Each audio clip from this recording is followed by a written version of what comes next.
반갑습니다. 산골짜기 TV 홍건대 목사입니다. 하나님은 왜 자유의지를 주셨을까? 자유의지 안 주셨다면은 문제가 없었을 거잖아요.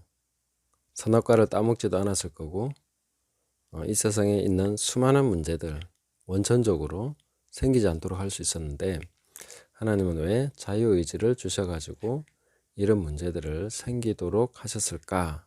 이걸 한번 생각해 보려고 합니다. 이런 부분에 대해서 생각할 때 우리가 한 가지 기본적으로 가지고 있어야 되는 지식이 있습니다. 그건 뭐냐면은 인간이 하나님의 형상으로 만들어졌다 하는 것이죠. 하나님이 인간을 만드실 때에 나의 형상을 따라서 우리 형상으로 만들자 이렇게 말씀하시면서 인간을 만드셨거든요. 그래서 인간이 가지고 있는 성향이나 이런 것이 타락하긴 했지만 하나님이 가지고 있는 것과 비슷한 그런 부분들이 꽤 많이 있습니다. 그래서 이런 부분을 놓고 이 자유의지 문제도 한번 상식적으로 신학적으로 막 따져 묻는 것이 아니고 상식적으로 한번 얘기해 보려고 합니다. 자, 지금은 인공지능을 만들고 있는 시대입니다. 이제 불과 10년 안쪽에 이르면은 이제 그 상용화 되죠. 그게 사람과 같이 생각할 수 있는, 그러면서도 그 지능에 있어서는 사람보다 훨씬 더 탁월한 그런 인공지능을 만들어낼 그런 시기에 와 있습니다. 자, 그런데 우리는 이 시점에서 창조주 하나님의 고민을 한번 생각해 볼 수 있죠. 자, 이 인공지능에게 자유의지를 줘야 될까요? 말아야 될까요? 자, 인공지능을 만들고 있는 사람에게 한번 질문을 해 보십시오. 당신은 인공지능에게 자유의지를 주고 싶습니까? 안 주고 싶습니까? 자유의지를 주었을 때에 일어날 수 있는 수많은 문제들이 있는데 그걸 예상할 수 있습니다. 그런데 당신은 자유의지를 주겠습니까? 안 주겠습니까? 여러분 같으면 어떤 대답을 내놓겠습니까? 그 하나님의 입장과 이 AI를 만들고 있는 그 사람의 입장이 좀 비슷하다고 볼 수 있죠. 고민이 아주 비슷합니다. 자, 줘야 될까 말아야 될까 한번 생각을 해 보십시오. 그리고 직접적으로 그 사람에게 한번 그 비슷한 질문을 했습니다. 왜 사람과 비슷하게 인공지능을 만들려고 계속 애를 쓰십니까? 그랬을 때 그 과학자가 했던 대답은 이런 대답입니다. 우리가 할 수 있는데 왜 안 하겠냐고 이렇게 대답을 했다고 합니다. 네, 할 수 있는데 왜 안 하겠냐. 할 수 있는데 더 높은 기술, 더 뛰어난 기술을 적용해서 할 수 있는데 왜 안 하겠냐 하는 거죠. 그걸 보면은 어떻게 보면 이거는 그 어떤 합리적인 대답은 아닙니다. 그냥 자기의 의지의 표출이죠. 근데 우리는 하나님께도 항상 어떤 합리성만 요구하는데 하나님을 정적인 분이라고 보고 어떤 감정이나 의지나 이런 부분에서 하나님이 어떤 분이신지 잘 모르고 틀에 맞춰서 하나님을 짜맞추려고 하는 경향이 있습니다. 그걸 신학이라고 하죠. 조직신학. 하나님 이런 분이고 또 이래야만 되고 이렇게 하면 안 되고 이런 걸 사람들이 막 정하려고 해요. 그런데 하나님은 우리가 정할 수 있는 분이 아니라 어떤 분인지를 알아가야 되는 분인 거죠. 물론 정해놓으신 것은 우리가 알아서 하나님은 이런 분이시다, 이건 안 하시는 분이시다 하고 할 수 있습니다. 그러나 아직도 우리가 하나님에 대해서 모르는 것이 너무나 많은데 그것을 이미 맞춰진 틀에 맞춰서 그걸 계속 하나님은 이런 분이어야만 한다고 우리가 주장해서는 안 되는 거죠.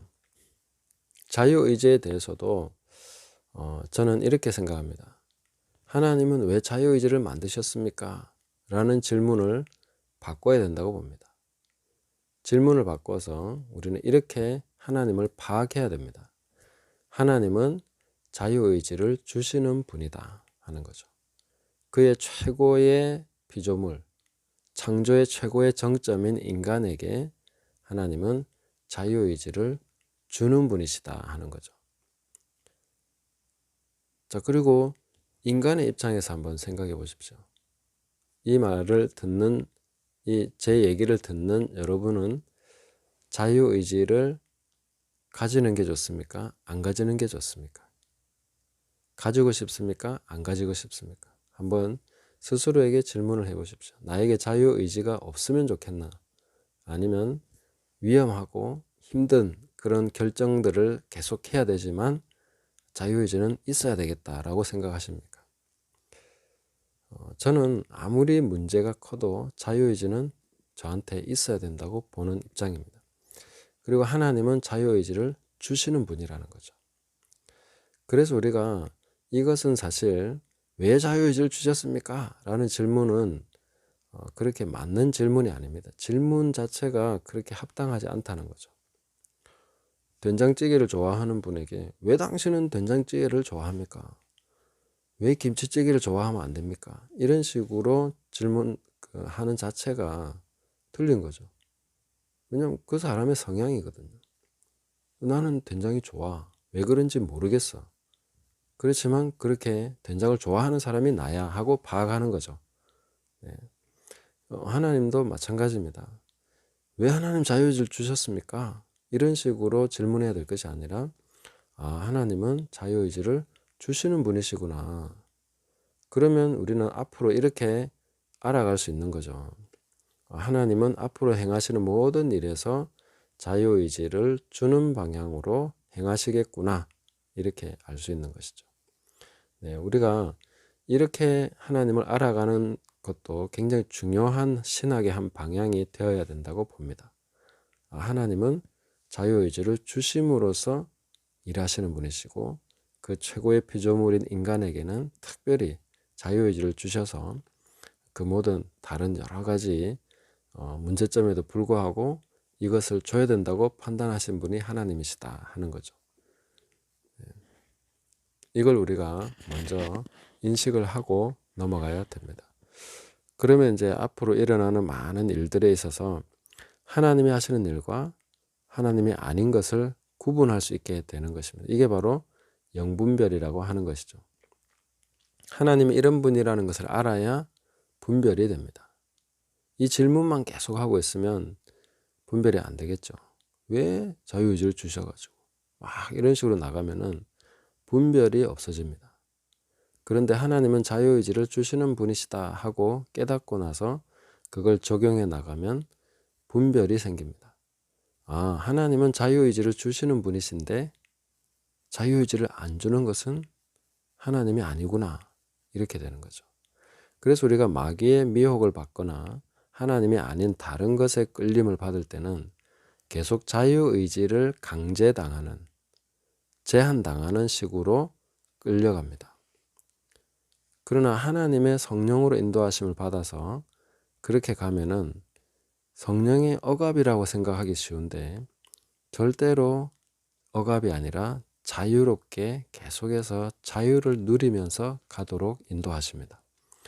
그래서 우리는 아무리 영적으로 높은 경지에 이르러도 아무리 하나님께 깊이 헌신하고 완전히 자기 자신을 드려서 모든 것을 다 드려서 십자가에 내어 드려도 하나님은 우리에게 전적인 자유를 주시는 분이십니다. 그걸 우리가 알아야 되는 거죠. 우리는 하나님께 헌신하면 완전 코 깨어가지고 내 의지는 없어질 거라고 생각하는 경향이 있습니다. 그리고 내 의지를 하나님께 내려놓습니다. 이런 기도를 많이 하죠. 물론 우리는 의지 자체를 하나님께 내어놓습니다. 그럼 하나님은 그 의지 달랑 가져가셔서 너 이제 내가 시키는 대로 해, 꼼짝마 이렇게 하시는 분이 아니라는 거죠. 만약에 그렇게 됐다면 그것은 하나님이 아닌 다른 것에 끌린 것입니다. 그래서 분별을 할 수 있다는 거죠. 내가 모든 의지를 하나님께 드렸는데 그때부터 의지가 깨어서 나는 아무 생각도 없고 로봇처럼 하나님이 나를 부리신다? 그건 하나님이 아닙니다. 그런 존재는 하나님이 일 수가 없다는 것입니다. 창세로부터 지금까지 하나님은 사람을 그런 식으로 다루신 예가 없습니다. 자신에게 헌신한 모든 사람에게 하나님은 더 큰 자유를 주십니다. 그래서 예수님이 오신 것은 갇힌 자를 놓으시고 눌린 자를 해방시키시는 것이지 더 억압시키려고 오시는 게 아닙니다. 진리를 알면 진리가 너희를 자유케 하는 것이지 진리가 우리를 올가매고 억압하고 누르는 것이 아니라는 거죠. 만약에 내가 깨달은 진리가 나를 억압하는 식으로 작용하고 있다면 그 진리는 틀린 진리입니다. 하나님의 진리가 아닌 마귀적인 진리인 거죠. 뚜렷하게 구분할 수 있습니다. 그럼 우린 천국에서도 엄청난 자유를 누리리라는 것을 우리는 충분히 알 수 있는 것이죠. 그리고 이것이 사회 시스템이나 여러 가지 관점에서도 적용될 수 있습니다. 자, 전체주의와 자유민주주의 뭐 이런 것을 비교해 본다면 어떤 것이 더 하나님이 원하시는 시스템일까? 이것은 이 자유의지 관점에서 본다면 인간의 자유의지를 훨씬 더 극대화시켜주고 자유롭게 살아갈 수 있도록 해주는 것이 훨씬 더 하나님이 원하시는 것이다. 이렇게 볼 수 있죠. 그런데 사람들은 공산주의나 사회주의, 전체주의 사회를 더 성경적이라고 보는 경향이 있습니다. 그것은 왜냐하면은 이런 게 있죠. 가난한 자를 돌봐야 되지 않습니까? 악의 무리를 징계하고 이런 것들을 원천 봉쇄시키고 이런 식으로 해야 되지 않습니까? 그래서 통제하고 사람을 평준화시키고 이렇게 해서 서로가 평등하게 살아가도록 그리고 이런 것이 정말 이 악이 아예 싹 트지 못하도록 그런 식으로 잘라버리는 식으로 계속 그걸 감시하고 그런 것들을 제거하는 식으로 계속 해 나가야 되지 않습니까? 라고 생각을 하는 거죠. 그래서 부자에게서 많은 것을 걷어서 가난한 자에게 혹은 완전히 몰수해서 전부 다 나눠서 갖는 이런 식으로 가는 것이 더 성경적이라고 생각할 수 있는 거죠. 모양만 봐서는 그게 더 성경적인 것 같습니다. 사실은. 그러나 그 안을 자세히 들여다보면 이런 거죠. 성령으로 해야 될 일을 자유의지로 해야 될 일을 제도로서 하는 것이죠. 이게 바로 굉장히 잘못된 부분입니다. 인간의 자유의지가 삭제되는 식으로 지금 진행되고 있다는 것입니다. 그러면은 이 사회 안에서 보면 내가 양심적으로 돈을 많이 벌어서 기쁜 마음으로 가난한 자들을 돕고 구제하고 또 그 사람들을 위해서 재산을 내어놓고 하는 것은 자유롭게 할 수 있는 것이죠. 그런데 이것이 바로 성경적인 것이야. 그렇기 때문에 이걸 제도화시켜 버리는 거죠. 그랬을 때에 이 제도가 정말 성경적인 제도네. 너무 좋은 제도네. 이렇게 생각합니다. 사람들은. 그러나 우리가 자세히 들여다보면 이거야말로 하나님이 하시는 일이 아니구나 하고 볼 수 있는 거죠. 왜냐하면 하나님의 성품이 그 안에 없습니다. 제도는 있는데 성품이 없는 거죠. 성령으로 하지 않고 자유가 없이 그 제도로서 무조건 해야 되는 식으로 가는 것이죠. 이런 식으로 가는 것은 하나님이 원하시는 것이 아니고 하나님이 하시는 것도 아닙니다.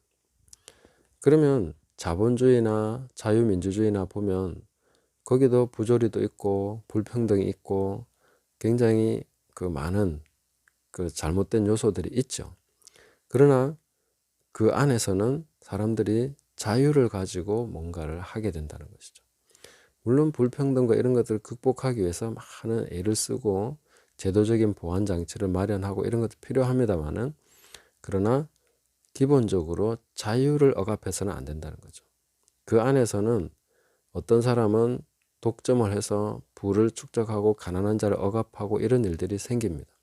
그러나 또 하나는 뭐냐 하면 정말로 부를 취득한 사람이 자기의 양심과 자유를 따라서 하나님의 성령의 인도하심을 따라서 구제하고 나누고 그 다음에 모든 것을 다 내어놓고 가난한 자를 섬기는 그런 것도 가능해지는 거죠. 그것이 자유롭게 할 수 있다는 것입니다. 이 자유가 중요하다는 것이죠. 이것이 바로 하나님이 원하시는 것이다. 이렇게 볼 수 있는 것입니다. 수많은 악이 존재함에도 불구하고 그 하나의 자유를 지키기 위해서 하나님은 오히려 이 부분에 더 손을 들어 주신다 하는 것이죠. 그래서 하나님의 성품이 어디에 있는가 하는 걸 봐야 되는 거죠. 모든 사람이 평등하고 다 똑같은 조건에서 살아갈 수 있으면 그게 천국인 것 같지만 그게 바로 자유의지가 삭제된 그런 굉장히 공포스러운 사회라는 것이죠. 그러나 엄청난 부조리와 상대적 박탈감 이런 것들을 가지고 살아가야 되지만 그러나 자유를 가지고 하나님을 섬기면서 가난한 자로서도 부유한 자를 부러워하지 않고 또 부유한 자로서도 마음을 낮추어서 그 가난한 자들을 겸손하게 섬기고 하는 이런 것들이 다 가능해지는 자유의지가 존재하고 자유의지가 존중받는 곳이 하나님이 더 원하시는 것이다. 이렇게 볼 수 있는 것이죠. 요약하자면 하나님은 자유의지를 주시는 분이십니다.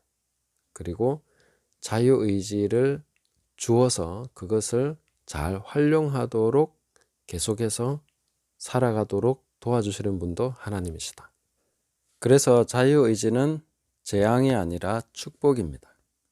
모든 좋은 것을 하나님과 함께 누릴 수 있는 기본 바탕이 되는 것이기 때문에 감사함으로 받으시고 이 자유로 육체의 기회를 삼지 말고 우리가 사랑으로 서로 종노릇하고 성령으로 인도하심을 받아서 귀한 열매를 맺는 그런 삶을 살아갈 수 있기를 예수님의 이름으로 축복드립니다. 감사합니다.